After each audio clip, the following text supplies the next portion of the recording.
Okay, good.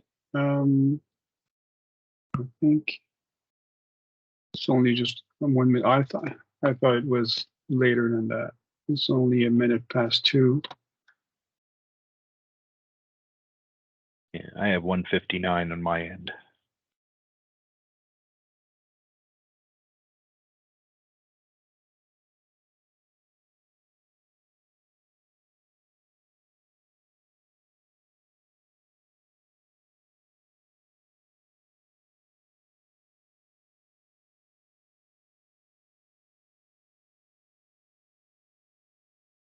Okay, I think we can start the intro.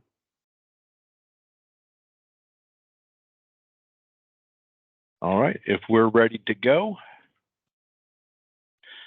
All right, I'd like to thank everybody for coming to Schrader's webinar today.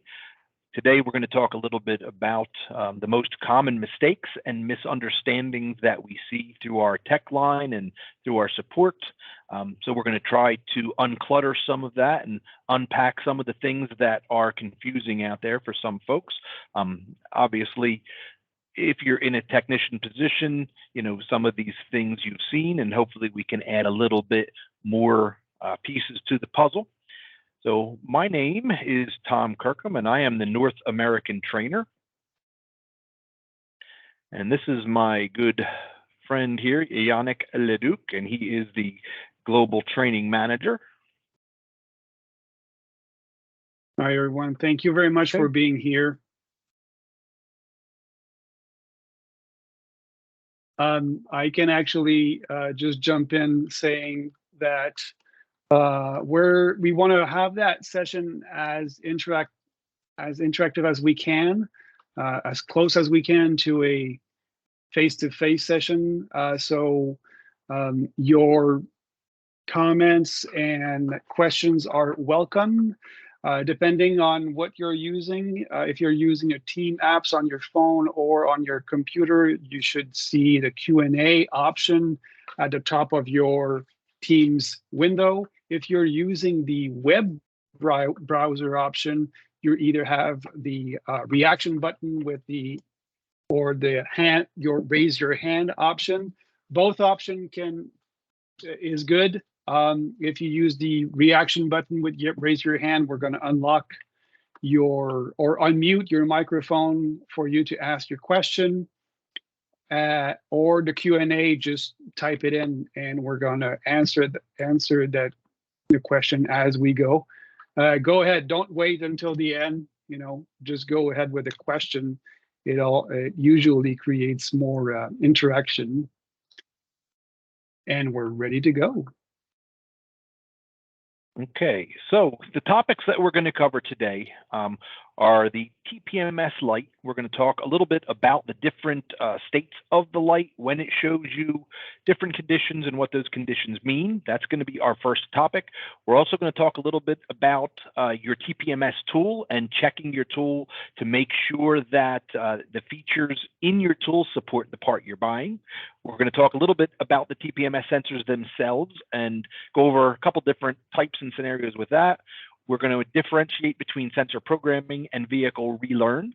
And we're going to talk a little bit about diagnostic trouble codes. So your TPMS light, that's the first indicator for the driver of a vehicle to the status of the system.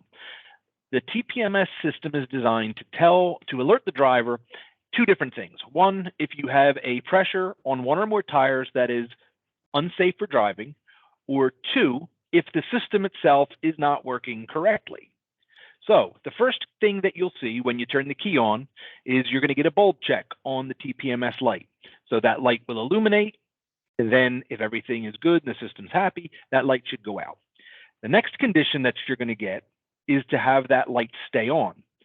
If you start your car and the TPMS light stays on in a solid condition from the start, that's telling you that you have a low pressure condition. Basically, the system is doing its job just exactly as it should, and it's alerting you that you have a low pressure situation. Another indication that it can give you is the status of the system. So when you start your vehicle, if the light blinks for the first 60 to 90 seconds, And you do have to catch it in that first 60 to 90 second window, because a lot of vehicles will go solid after that window passes. If that light is blinking in the first 60 to 90 seconds, that's telling you that there is a system problem. Okay, that's telling you it's not necessarily a low pressure, but it is a system issue. And we'll talk a little bit more about that here in a couple slides. Some vehicles will also leave that TPMS light on as a solid, but it will illuminate the TPMS letters on the dash. That is also telling you that you have a system malfunction. That's telling you there's something wrong with how the system is operating, and it's not operating correctly. So we're going to talk about direct TPMS, and this is kind of just to reinforce and give you examples of what was just discussed. So with a direct system, you have sensors installed in each of the wheels, right? Those sensors will broadcast in pressure, temperature, and the sensor ID in a language that the vehicle can understand. So those sensors go ahead and send in a radio signal. They transmit that to a receiver that is on board the car. That is a live condition coming in from the tire. That receiver will communicate that information to the vehicle's ECU. And there's your pressures. Now, if one or more, and this is just reinforcement, but if one or more of those sensors is reporting in a pressure that's too low, you're going to get a solid light on the dash. So what defines it being too low? Well, it is a percentage of your placard value. So 25% below your placard value, it's going to give you a solid light. Now, a footnote to that is on some vehicles, it will also give you a light if you were 25% above your placard value. You'll see that occur a lot of times with bigger trucks where people go to a different wheel tire combination that ask for a higher pressure. It's important to know that your vehicle is still asking for what's on the placard, regardless of the wheel tire combination that you put on the vehicle. So if you go above it or below it, you're going to get a solid TPMS light on your dashboard. That is not indicating that anything is broken. It's actually the system functioning as designed, and it's telling you that your pressures are not matching what the target is. Obviously, the way to correct that is to refer to your placard, get that pressure, and reinflate the tires to that correct placard value. Now, in the instance where you do have a wheel tire combination that changes that, there are examples where you could go in and change the placard value to reflect the tire combination you're using. But until you do that, it's really important to know that whatever's on that door sill, that's what your computer wants. And if you get a value that is above or below it, you're going to get a solid light. And again, just to reinforce the other scenario that you'll get with the light, all four sensors need to broadcast in. The computer knows that it's got 4 ID numbers. If one doesn't, just like in our example here, if one doesn't broadcast in, the computer is going to notify you that the system, something in the system, whether it is a sensor that isn't broadcasting in, which is the most common, or a receiver or vehicle side issue, it's telling you that you have a system problem. It's not a condition, a pressure issue, but it's a system problem. And that blinking light will blink for the first 60 to 90 seconds that the vehicle is on. So that is your other type of scenario with the light. And it's always important to check these scenarios when you first start the vehicle, and you want to note what the status of that light is, because it is helpful to you as you're trying to troubleshoot the vehicle and try to find out why you're having the light. So that is going to lead us into the next topic, which is how to go and check your TPMS tool before you order a sensor so that you know what the best part to order is. And for that, Mr. Yanick is going to take over. Thank you, Tom. I actually got what you were talking about a few days ago, where customer comes in and he just stops by his favorite shop and says the light is on, and the tech went inside and popped his head inside the car, and he saw the light on solid. So automatically he thought it was a pressure issue, but you need to go back and turn the ignition off and on again in order to see it flashing. So that light can be misleading sometimes. Again, guys, any questions, please go ahead, click on that Q&A button to let us know what is your questions, or if you don't have the Q&A button, go ahead with the raise your hand. We're going to unmute your microphone just enough for you to ask a question, and we're going to try to answer your question right away. Second part of that one is check your tool. Your tool is just a gold mine of information. There's a lot of stuff that you can get on your tool without looking up on the web, without looking up on a application data catalog.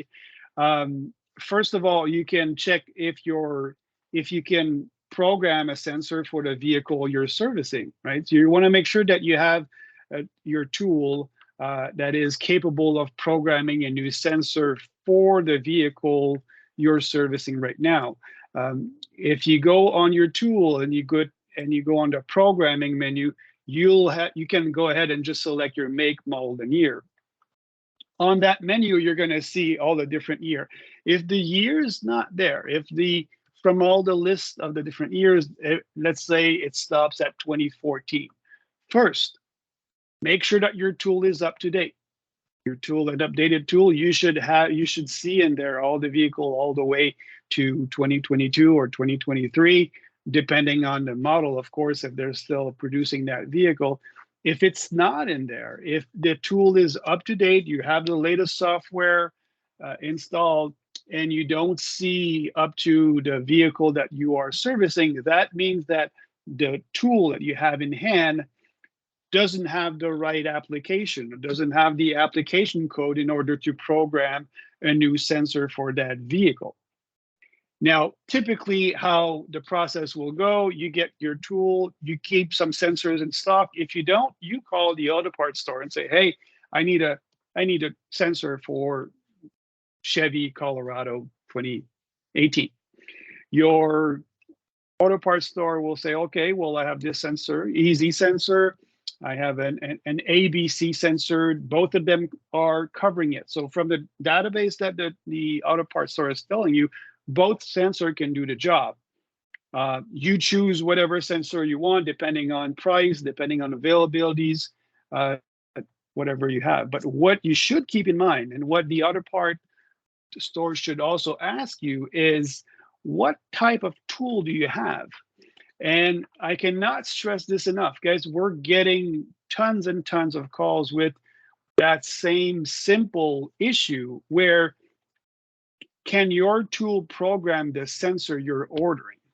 If you're looking at an easy sensor, you're going to see that the easy sensor is compatible with a wide range of different tools. If you look at the chart on that slide, these are all the different tools that can program easy sensor. But you got to keep in mind that there are some sensors and tool company out there that will be proprietary to their own sensor. So if you buy an ABC sensor, and this is just an example, I don't think that there's an actual ABC sensor out there, but if you're buying an ABC sensor, it can only program with the ABC tool.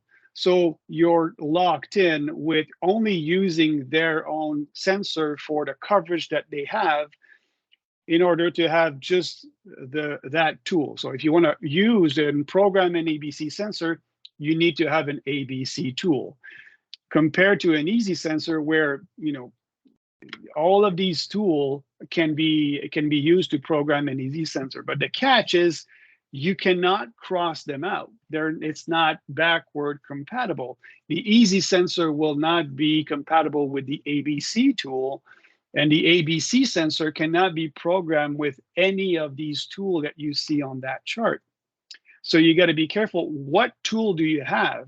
If you have an ABC tool, well, when you're ordering a new tool from that auto parts store, make sure that you have the given sensor in the tool. And it's in there. If we look at the next slide, there's actually, if you go and say, if you take our example, or if S56 or 57 tool, it's all in there. When you choose your make, model, and year, you'll have the choice on easy sensor, of course, first one on the list. but you have an option for other sensor, and they're all listed there. If that sensor can support the vehicle you've just selected, the tool is unlocked. We're giving you that flexibility to program other sensor if ever the vehicle you're working on would not be covered by the easy sensor. So you got to be careful on which tool you have and what type of sensor you want to order when you're ready to order a new sensor. Next one on our list is always verify the sensor previously installed before programming a new one. App code can be tricky sometimes, and Tom will tell us more about this one. Take it away, Mr. Tom. Thank you, my good man. Okay, so the idea on this section is basically to know what type of sensor you have in your hand, to understand how you test it, what functions can be performed on it, and how it fits into the vehicle itself. So first thing when you're going to choose a sensor is you want to know what tooling you have, but you also should be able to recognize the sensor itself, and you should be able to differentiate, you know, this type of a sensor does this type of a sensor does that. So when you're going to scan a sensor, what we would always recommend is to make sure that you set the tool up and you respect all of the qualifiers, because unfortunately, there's a lot of options on vehicles, and the manufacturers don't always stick to the script, so to speak, when they put sensors in a vehicle. So all of these little pieces kind of matter. You can have the same make, model, and year vehicle where the OEs decided to use two different frequency sensors in it. You can have a 315 or a 433. Different trim levels are going to have potentially different sensors in them. So it's really important to go through, check your make, model, and year, respect all of the different qualifiers that could be on it, because unfortunately, I mean, we'd like it if you could just nail it down to 2013 Chevrolet Impala and have it be that simple. Unfortunately, you're going to have a Chevrolet Impala SS, you're going to have an RS, you're going to have an LT, you're going to have an LTZ, and the manufacturers don't always just keep it one part number to the line. They mix them up. And what that means for you at the end of the day is what that tool is looking for may not be the same as what the sensor is broadcasting. So you want to respect your qualifiers, any of the little differences in there that can be present. You also can look at the OE number. That's another thing that you can kind of compare in your tool. You can look up the OE part number, make sure that it's matching what you've actually got in your hand. The way to check the year is by the 10th digit on your VIN code, because sometimes make, models, and years can be really close. They can look the same. You can have a production that started prior to the new model year, et cetera, et cetera. So the 10th character of the VIN defines the model year. So you want to do all that. And then the best thing you can do if you have sensors available, so if you have a vehicle that comes in and you're replacing all four because one or two of them are failing, is test one of the ones that's on the vehicle already. Set your tool up, make sure that you have the right qualifiers in place, and scan them. If you can talk to that sensor with that selection made, if the tool will pick up the signal and verify it, then that's a good bet that what you're going to program is also going to be the same, because the code is going to match up. It's going to line up.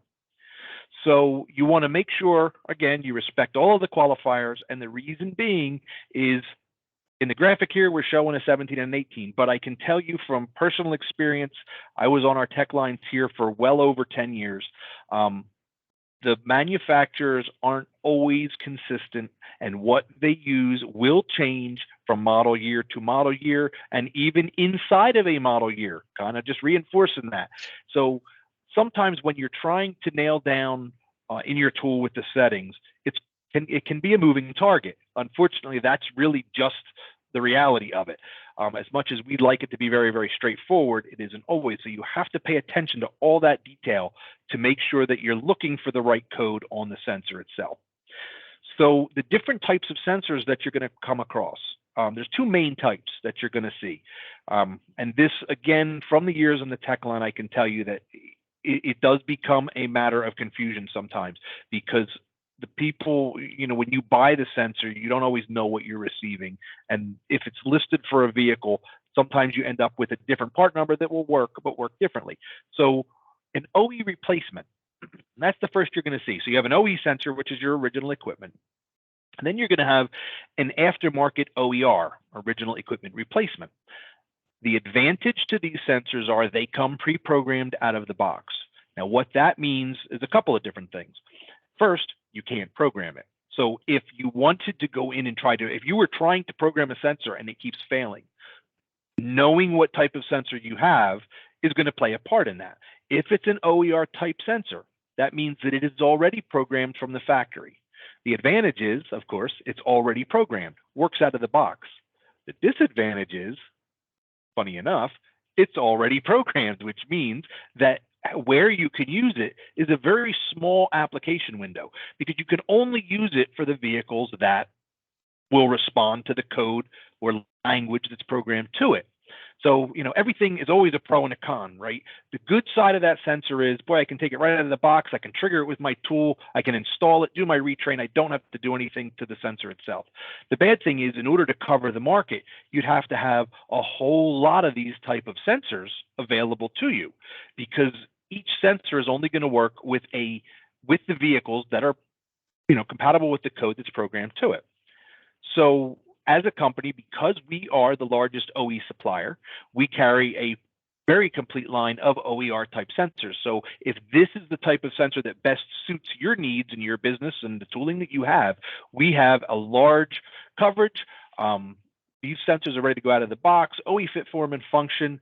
They don't require programming if that's a feature or a service that your tool isn't providing you. And we are the industry leading in vehicle coverage. Again, because we are OE, we can carry that right into the aftermarket and have really, really good coverage and a very good application rate.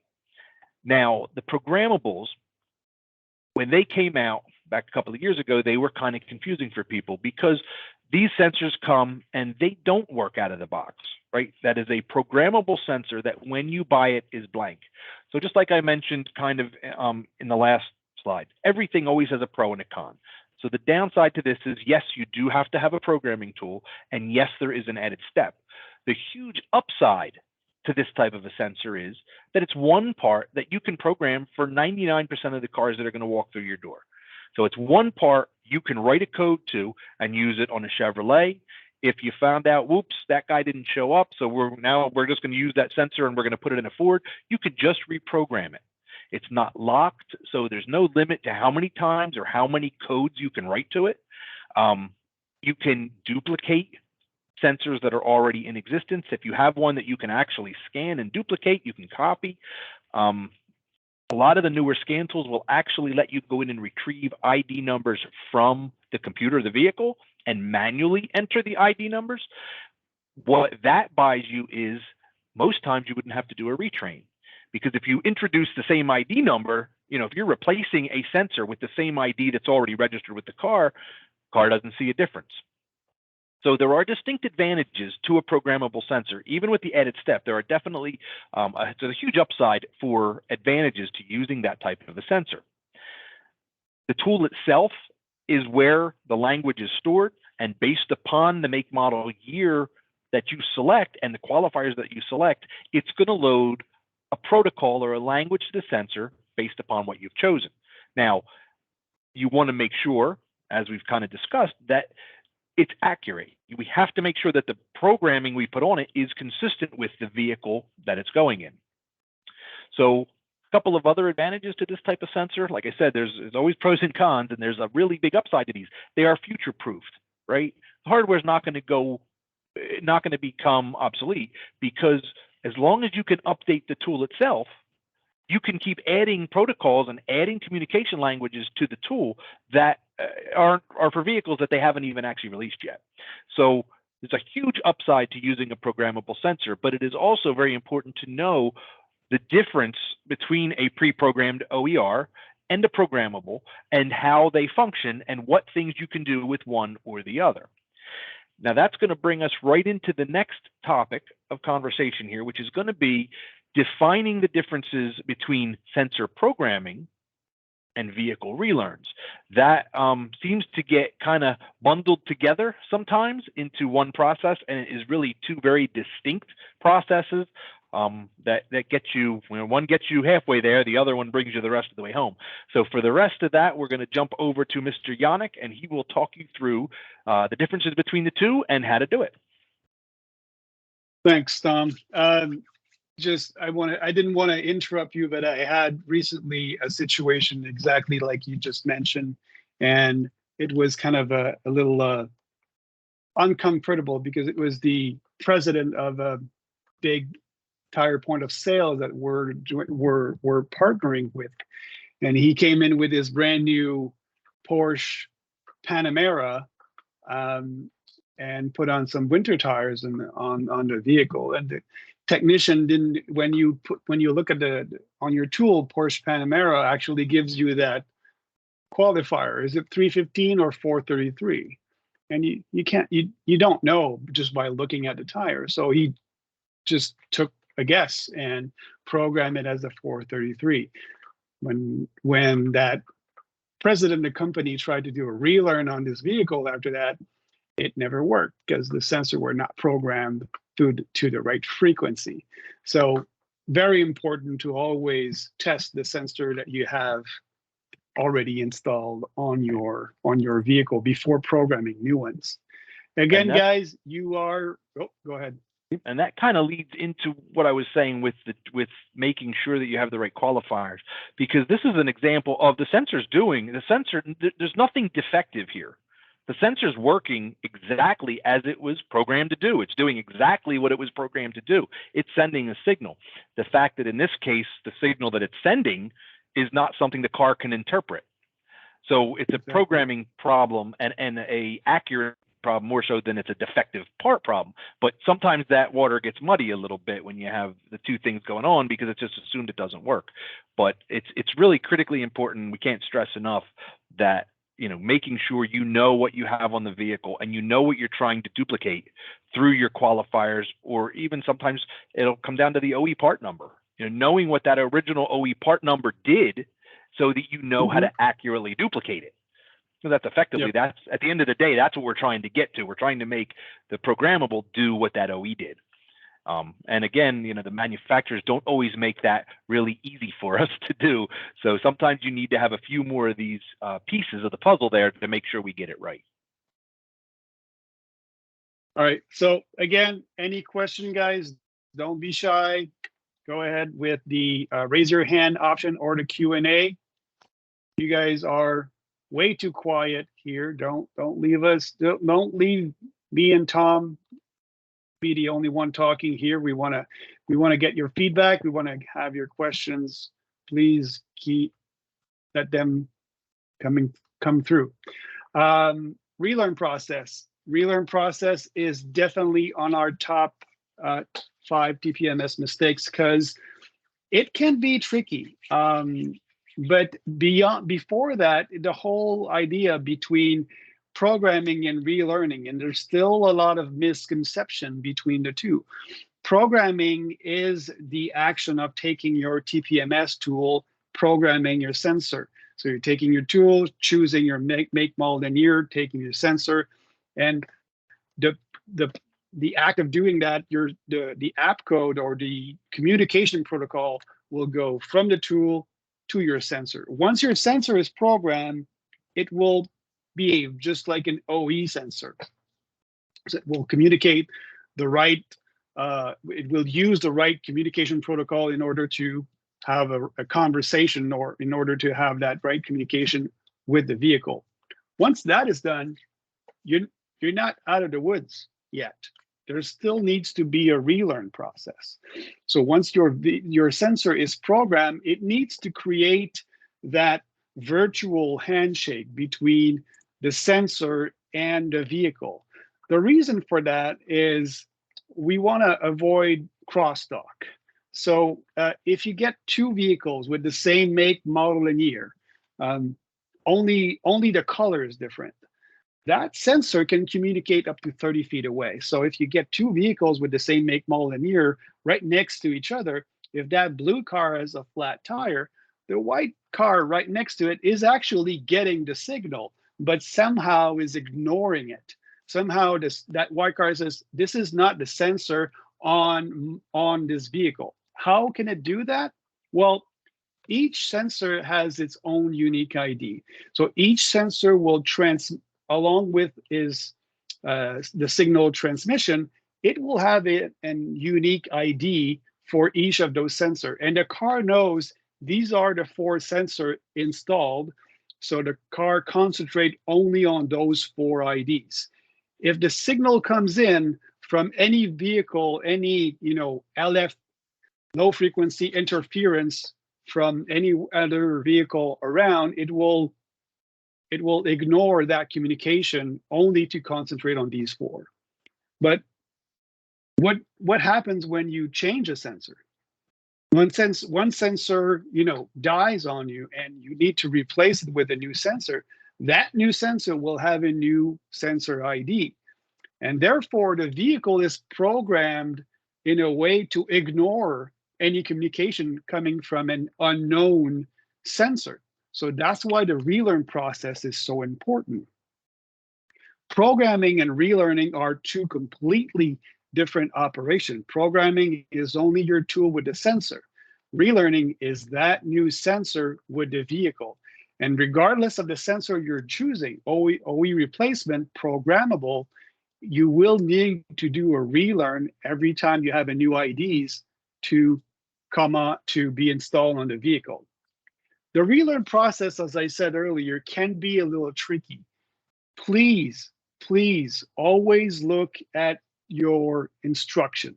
Always look at the instruction that you have on your tool. The whole process is all identified on your vehicle, on your tool. I think it's the slide just before that, Tom. Yeah, so the whole process is documented on your tool. Please look at the procedure, follow it step by step. And if you look at this procedure, there's a little arrow pointing down. This is to tell you that there's more information to read.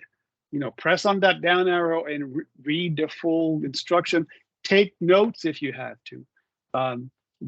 Please don't play that Mr. Know-it-all. I know after a few times you kind of get the hang of it, and okay, I know how it works.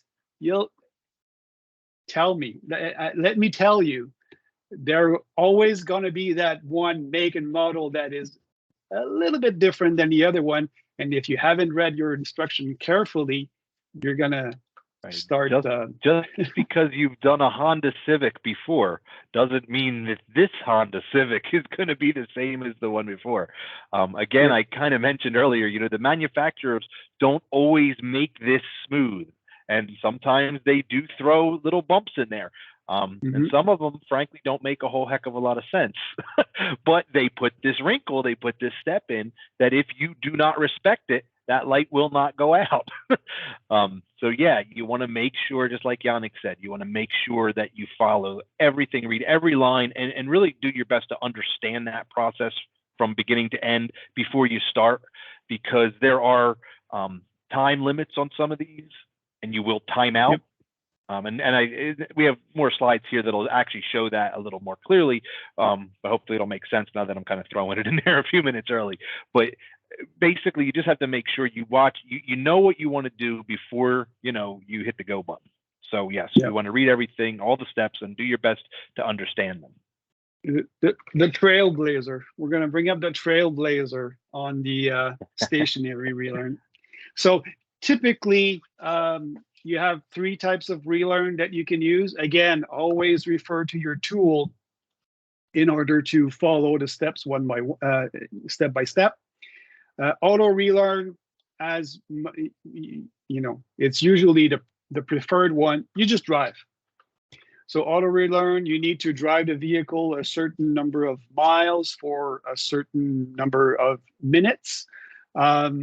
Be specific. You want to make sure that you follow those 15-minute, let's say it's 15-minute or 12 minutes over 15 miles per hour. What you need to keep in mind is it needs to be uninterrupted driving. If you drive 8 minutes and you stop at a red light, well, chances are that you're going to need to, reset the stopwatch and do that 15 minutes again. It needs to be uninterrupted driving. I'll be honest, between you and me, sometimes some vehicle just, a quick drive around the parking lot and everything is done. But there are certain vehicles that will require that full 15 minutes. And that's why on the tool procedure, usually they're going to say recommended highway driving or highway driving recommended. It's just to make sure that you're driving 15 minutes nonstop over that 15 or 10 miles per hour, depending on what your instruction is saying. Also, be careful. There's some newer vehicle, I would say 2018 and more. We're starting to see more and more of these. They're asking for a parking mode. So in the instruction, it's actually going to let you know, ask you please leave their car parked for 15 minutes. It's not just for safety reason or whatever. The car is really looking for that parking mode. So parking mode is the vehicle, the sensor doesn't feel any wheel rotation for a certain number of minutes. When it hits that 12-minute, 15 minutes, it's gonna fall into a parking mode. Then you initiate the relearn. Then you start to drive your 15 minutes over 15 miles per hour. If you didn't do that parking mode before, you can drive an hour if you want. It's never going to relearn to the vehicle, or it's going to take a lot more time to relearn on the vehicle. Right. The auto relearns really are the nicest method, but the best way to me to remember it is the vehicle will initiate a relearn all on its own if you meet the criteria for the computer to do that. And just like Yanick mentioned, that criteria in some cases is going to be a minimum key off time, a park mode. It's going to be driving at a certain distance over a certain speed for a certain amount of time. So it's definitely the easiest, but you always have to make sure that you know what boxes you have to check to make the computer do that on its own. Because if you don't, and I experimented a little bit with this with my own vehicle. If you don't, on my particular vehicle, you had to have the minimum key off time.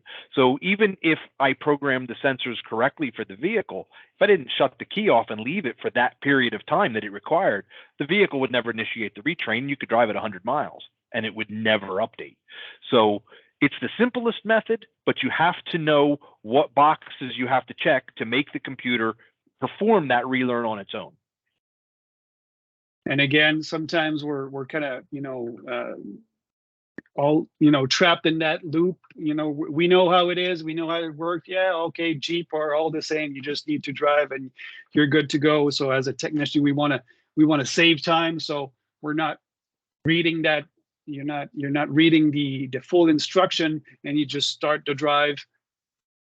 You got to make sure that you read the instruction. Be careful and, just make sure that there's nothing different in the typical auto relearn that you can find for that vehicle. That's for the auto relearn. Second one on our list is stationary relearn. Stationary relearn is the one that you'll find with the horn chirp. So a lot of people will refer to that as the horn chirp relearn. So you want to be able to put your car into a relearn mode, and you need to follow a specific sequence for that. Typically on Ford, it's press the brake pedal, press and release brake pedal, cycle the key 3 times, press the brake pedal a second time and cycle the key 3 times. It can be a little trickier with the push button. Again, on your tool, it's all in there. Brake 5 times on the start button and brake 6 times. GM works, most of GM will also work on stationary relearn. You can activate the relearn method by pressing lock and unlock on your key fob. You hold it down for about 5 seconds or so, and then you'll get the horn that chirps. Or other you need to use in your instrument console control. You go to the TPMS menu and you hold down the reset button. Either way, what you're looking for is that horn to chirp. that is your cue. That's when your car is letting you that it's on relearn mode. Most of the time in the dashboard, it is actually going to mention training mode or vehicle training activated. That's when you go in and you activate each sensor. Every time you activate a sensor with your tool, and what I mean by activate is reading the sensor. You're just pressing that green trigger button to initiate a communication. Every time you activate one sensor, you're gonna have the horn that chirps. So the vehicle will acknowledge a new sensor ID that has been triggered. Sorry, it seems that I have a problem with my camera. Let me just turn that off and on again. Hopefully that will work. So every time you activate one sensor, it will do a horn chirp. The car is letting you know, okay, I've received a communication from that new sensor, and I'm accepting that new sensor as a new sensor ID. You need to do it in the right sequence. So left front, right rear, left rear. Be careful. We've seen some vehicle that you actually need to do it on, counterclockwise. And that whole thing where we were saying about, be careful, because some of these vehicles, you'll always end up with a vehicle that has a little thing different.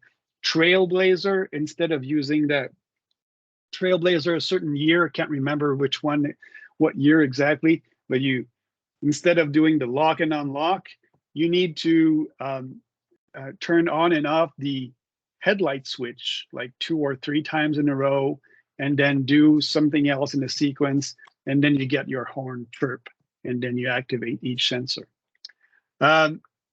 You have a time limit, so you need to do all that within a certain time frame. If you go over that time frame, the vehicle will phase out, and you cannot proceed with your relearn anymore. I just want to have a small note on Ford. There is another relearn method on Ford. Instead of brake pedal and the cycle key, it's the hazard button. You press 6 times on the hazard button. Yes, it works, but it works only if you have the same sensor ID. So the best example is if you do a tire rotation.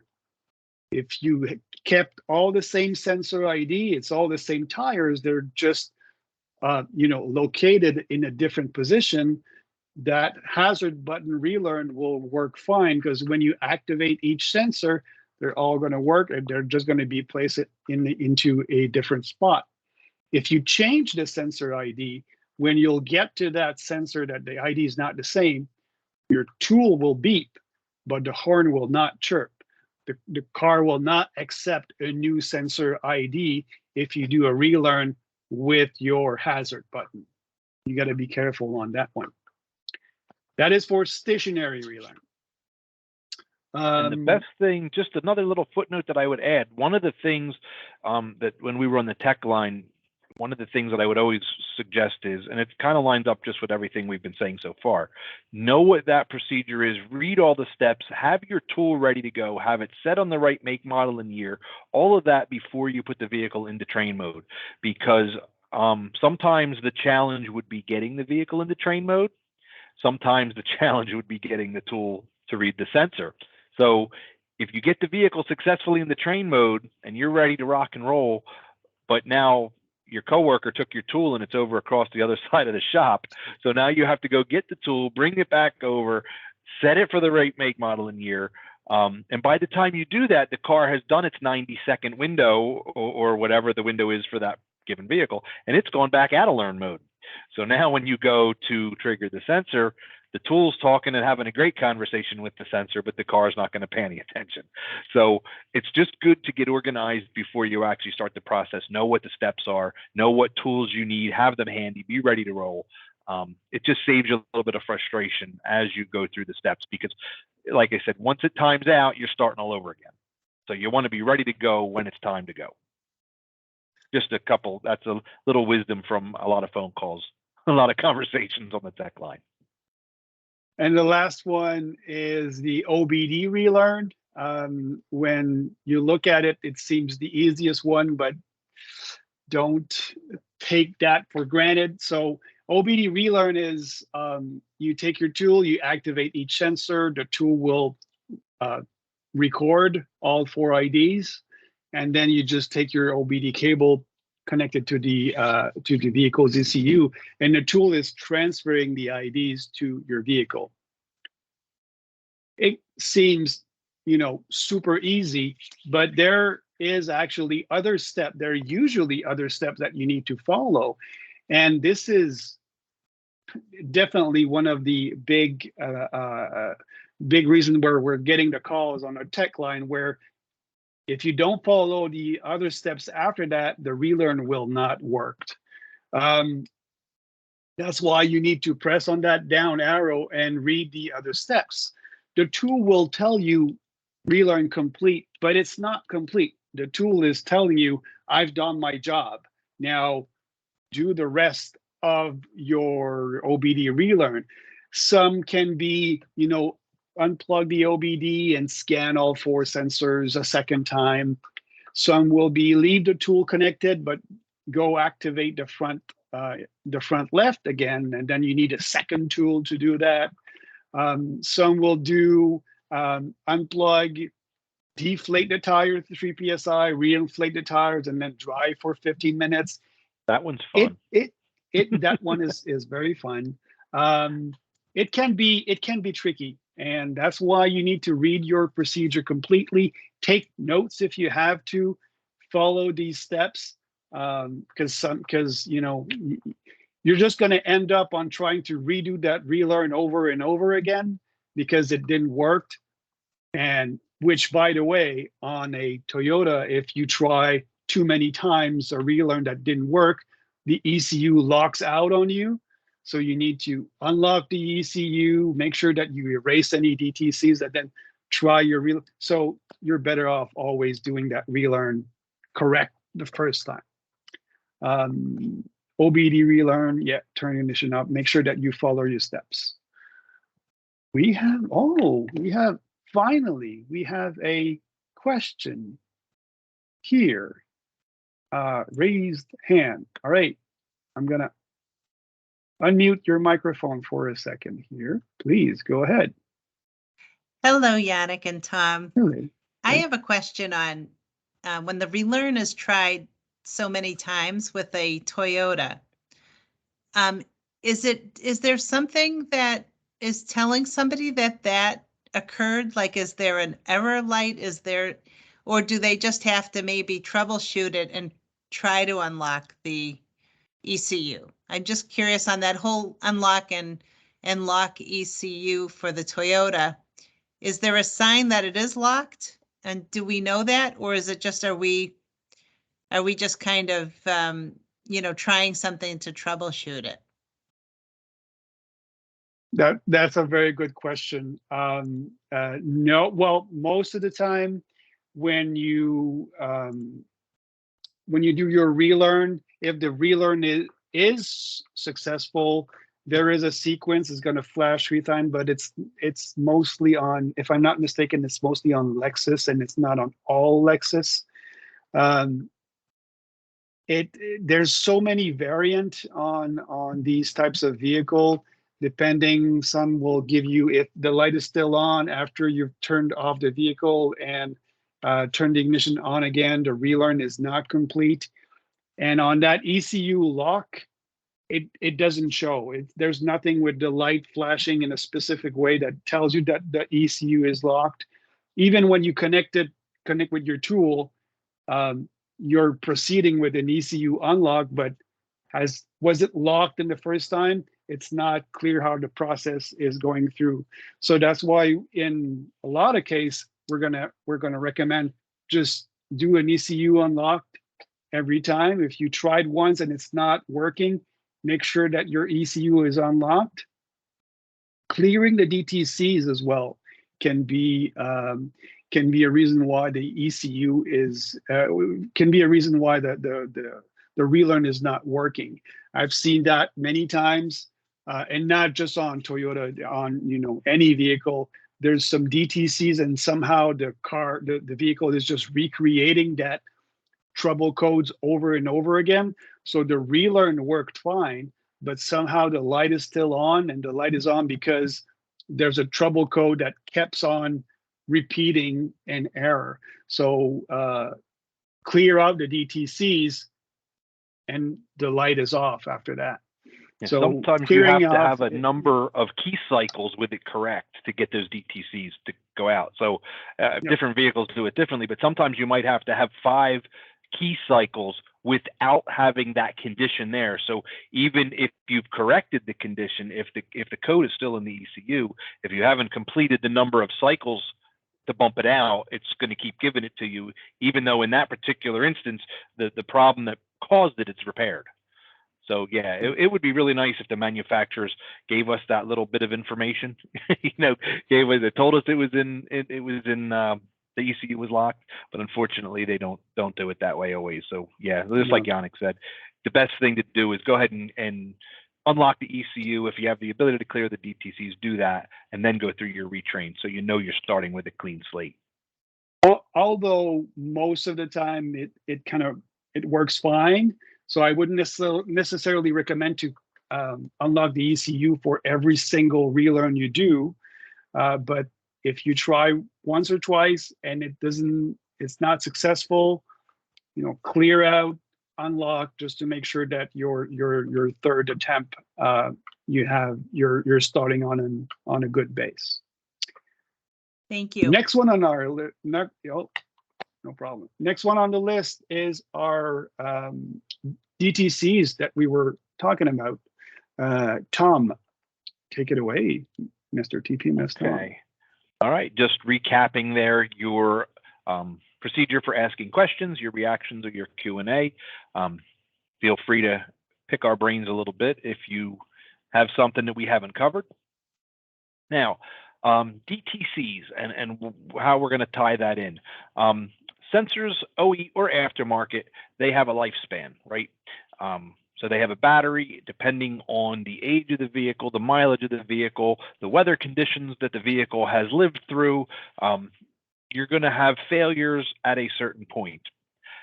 They don't all fail at the same time, and they don't all fail kind of as a hard stop. Sometimes they'll be a little bit in and out when they go to fail. So what you'll have is a scenario where the owner of the car gets a blinking light, right? That's telling him he's a system issue, has a system issue. So he drives his car into his local shop, but by the time he gets into his shop, that sensor has woken up and it's broadcasting again. So there's no light, technician checks the sensor and it's working. Now he sends him on his way, right? Well, now one of the other sensors, because they're all in that window, one of the other sensors starts to fail and he's got a blinking light back. These types of things, and I'm a car guy at heart, so trying to troubleshoot something that's intermittent is the worst type of scenario to try to troubleshoot, because I believe you, it was doing it. No, I'm not seeing it. So do you just start replacing parts, or, what's the best way to go about that? One of the tools that you have is to look at the DTCs. Okay, so when a sensor stops broadcasting and that light comes on and it's blinking, the computer stores a DTC, Diagnostic Trouble Code. And if that sensor starts broadcasting again after that initial problem, the code is stored in the computer. So think about it as a way to kind of look into the past and see what code initiated that light to come on in the past. So you can do that with your scan tool. You go into the tools menu, you choose your service menu, you select your make, model, and year. Again, you always respect all your qualifiers. You select your TPM DTC, you link up through the OBD from the tool to the vehicle, and you pull those codes up on the tool and you write them down. Now, once you write them down, you get them on the work order, you can go to Google, and we'll plug this in a minute, you can go to our tech line and we can help you define what that code meant. But the the biggest takeaway from this is that just because a sensor, and this is especially if it's a car, if you have a car that's 10 years old and it's got 150,000 miles on it, and you have a customer that's telling you light was on, but now it's off, what's likely occurring is that the sensors are beginning to fail and they're coming in and they're going out. If you don't see that when you have it in your bay, pulling the DTCs is the best way for you to look and see what might have been happening. If you pull a C2173 and a C2173 code is right front sensor failure. Even if you go and test that sensor right now today, you know that sensor was failing in the past. So that's a tool so you know how to go about and service that car and that customer the best way.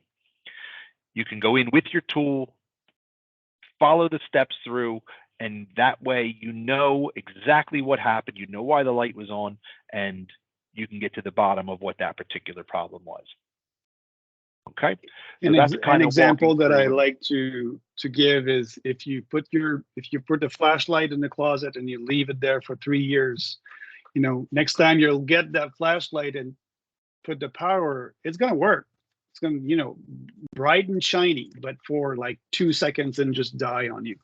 Same thing when you're activating a sensor. That battery, you know, the car's been parked or the car's been raised on your lift for 5-10 minutes. When you're activating that sensor, it's working right there. But once it's out driving and it's on load and the sensor is programmed to communicate data every 5, 6, 10 minutes, after a few minutes of driving, then it starts to fail on you. So it's working now, but it might gonna fail in 2 days from now. So always make sure that you know, with electronics especially, and it is an electronic device that's in your tire, temperature can play into that too. So the sensor might broadcast when it's cold, but not want to broadcast once it warms up, or it might be just the opposite. It might, you know, it might be broadcasting fine until it warms up. And the overall message and the takeaway from this particular piece is that sensors can be intermittent, particularly when they're at the end of their lifespan. And the DTCs and being able to retrieve and interpret what the DTCs are is a really good resource, and it's a really good way to know, you know, something that happened previously that you're not seeing currently. So that's kind of the overall takeaway from it. Now, as I had mentioned earlier in the webinar, I actually came from the tech lines, and I spent 10 plus years working on the tech lines. We're very proud of our tech line, the availability. John is the fellow who works on that tech line, and he is absolutely excellent, knows his stuff. If you work on a car, and if you go through your bag of tricks, if you read your procedure and you get to that little arrow at the bottom and you read all those things and you do all the things that Yanick and I have talked through today, and you can't make that light go out, 10 to 15 minutes is a good rule of thumb. If you spend more than 10 to 15 minutes working on that car and you don't know what to do next, call our tech line. They are available from 8 a.m. until 8 p.m. Eastern Standard Time at 800-288-1804. They are available on Saturdays from 10 until 2. You can also, if it's not a urgent type problem where you have a car on the lift, you can actually just send in an email and get general information. But we're very proud of the tech line, and that is a resource for you all out in the field to use when you get into a situation where you don't know what to do, or you think you knew what to do, but it's not working the way you thought it was supposed to. Again, 10 to 15 minutes. If you go through your bag of tricks and in 10 to 15 minutes you're still fooling with it, don't hesitate to call the tech line. That is what it's there for. That's the reason we have it. And it is a resource for you all to use. You also can download for your smartphones. There is an app that you can download at schradertpms.com. The Google Play Store and the Apple Store both have apps for the phones that will give you all kinds of information very similar to what's in your scan tool. It will give you part numbers and testing procedures and just a whole lot of information in there as well. So yeah, that's something that we want to make sure everybody is aware of, and everybody who's watching this gets a takeaway on that. Take a screenshot of that, write that number down. But that is a resource that is there that we provide so that you do have a way to get some answers when you need them. And our next slide, please, take a look at our Schrader TPMS Academy available. It's a free online course. If it's a great resource that you can get some, new technician you just hired. If you're hiring a temporary resource just for the tire season, you want to make sure that they know what they need to know. You want to be able to, just be able to dismount a tire without breaking the sensor. That's already a good start. That is included in our 5-module free online course. Go ahead. You can register anytime you want. You can follow that course anytime you want. Available directly on our website. Check it out, tpmsacademy.com. And let's open it again for question. We are now pretty much on the hour. We want to leave that open. Tom and I, we're gonna stay here a few more minutes. If you have any questions, please don't be shy. Don't be a stranger. Let us know. Just, how you can be just a comment, how, awesome was that presentation. Yeah, wink, wink.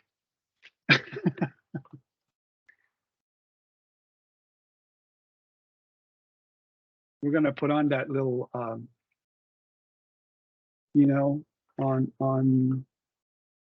was it on Family Feud?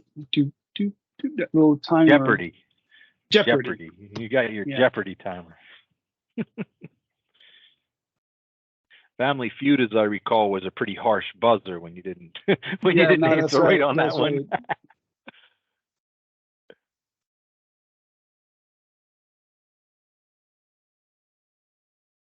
I guess no question. I guess Tom, we are so clear in our explanation that no one has any question. But maybe if you bring up the course agenda, we're just going to do a quick recap.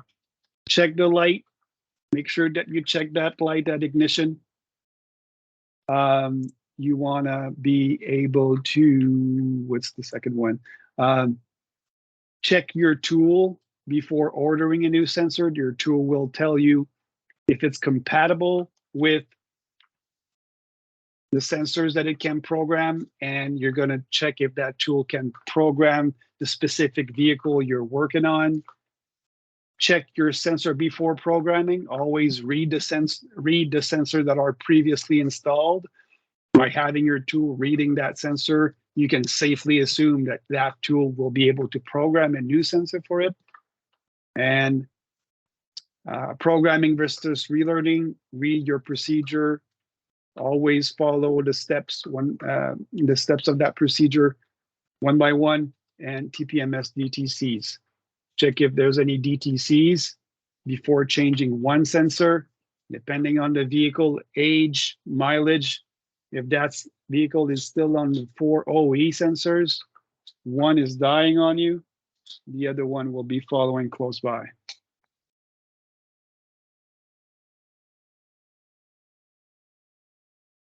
All right.